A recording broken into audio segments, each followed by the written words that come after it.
I am a Title I school currently, and we have our challenges with kids coming from different places and feeling valued in the space that they're in. And sometimes it's hard because they come with their own baggage. But as long as they walk in the door and they feel the connection of loving the environment that they're in, and that the adults also feel that connection, things kind of grow. We've talked about really at our school a lot about these our virtues, and CSUSA has been a great source of inspiration on virtues and building virtues.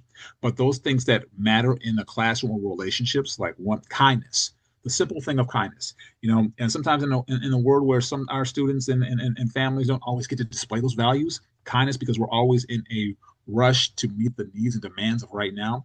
Just that simple relationship of being kind to one another, knowing how to speak to one another, knowing the emotional intake one has, being empathic some respect to that, so that they're able to connect. So for us, we believe in the kindness, fortitude, resilience. Those are elements we want to build perseverance when things are tough or challenging, that they can overcome and still feel okay with them in that space. And then continue to work with our teachers and PLCs and having those conversations kind of front loading, but also trickling down to others. How do we ensure in our classrooms that we promote these values? Are we perfect at it? No, we're not the perfect place. However, it's just belief in those things. I firmly believe right now, that we need to have a place where we talk about old school values and virtues that kind of bring us together. We surround our ideals around so that we can become better. And it could be any of those virtues that are out there. There are different schools of virtue, whether there's a classic school virtue, whether it's more modern, some of the more researched researchers out there who use new type of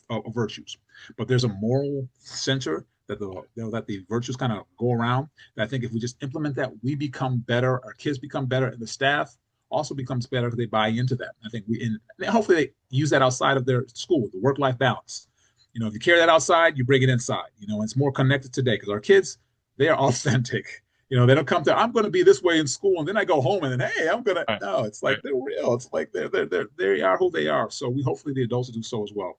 Again, I always put the disclaimer. Somebody, oh, you're doing it perfectly at your school. No, we're still growing and learning to get to that place where we build out so our kids feel value and they are demonstrating that, and then and the adults as well, and they feel connected. You might have somebody today, well, Mr. Humphrey, I just didn't like how he did that, and it's like, did we have a conversation about it and kind of understand where you're coming from and where I'm coming from so that we get to a place where everybody feels good about it? Because ultimately, it's about when you have kids in your care, you want them to be successful.